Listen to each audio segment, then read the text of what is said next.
Hi vintage bakers, today I'm in the kitchen making no-knead cheese bread. Warm, soft, fresh cheese bread. Is there anything better? This cheese bread is super soft, pillowy and light, and packed with cheesy goodness. This recipe is super simple to make and will give you 2 loaves. So let's get into the kitchen. This is how I make no-knead cheese bread. To start, I'm going to add 1 1/4 cups of warm water and 1 cup of warm milk to a large bowl. Stir in 2 tablespoons of sugar and sprinkle on top 2 1/4 teaspoons of dry active yeast. I'm going to set this aside for the yeast to soften and become foamy. The warm temperature and sugar is going to start activating the yeast and get it ready to rise our bread. Once the yeast is ready, I'm going to add to the bowl 3 tablespoons of softened butter, 1 tablespoon of salt, and 4 1/2 cups of all-purpose flour. This batter is relatively soft, so you can mix it with a wooden spoon for about 2 minutes. Or you can opt for a stand mixer using the dough hook attachment and mix the dough until it's smooth and elastic. Now I can add the most important part, the cheese. To pick the perfect cheese for my bread, I'm heading to our favorite nearby cheese factory to pick out the perfect blend for my cheese bread. There are so many great choices for cheese bread, cheddar being the most popular. Some other great choices to add to a cheese blend with cheddar are Gruyere, my personal favorite, Asiago, which is great melted on top. Mozzarella, Gouda, and provolone all have a subtle cheesy flavor that goes well with bread.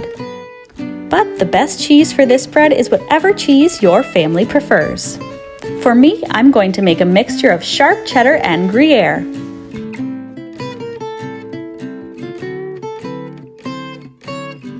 Sprinkle in about 150 grams of shredded cheese and fold it into the dough.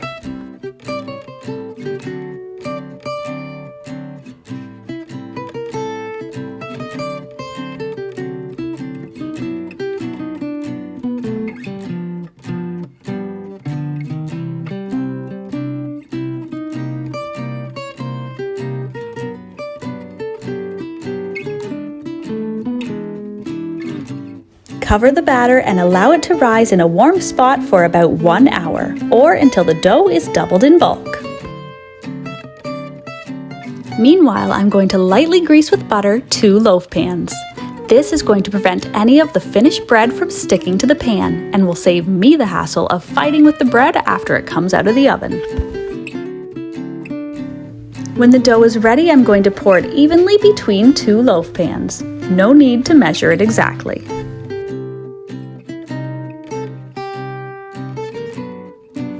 I'm going to allow the dough to rise again in a warm spot for about 45 minutes. This time I'm going to leave the cover off. Since the dough is so wet and sticky, it will stick to the cloth as it's rising. This will deflate the dough when you take the cover off.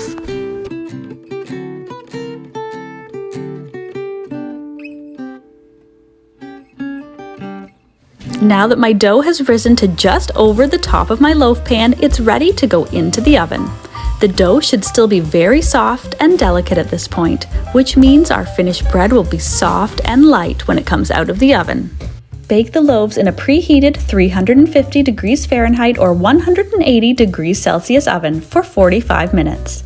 This will almost fully cook the bread loaves and will give them enough stability that you can remove them from the oven and sprinkle the final 75 grams of grated cheese on top. Return them to the oven for another 10 to 15 minutes to finish baking and to melt and crisp up the cheese topping. Remove and allow the bread to cool slightly. Then you're ready to slice and serve.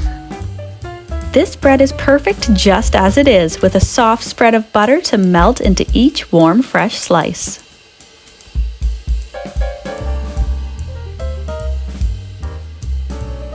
Or make it into an epically cheesy grilled cheese sandwich. Enjoy! If you're a fan of deliciously simple vintage recipes and old-fashioned skills, then you'll want to check out this next video.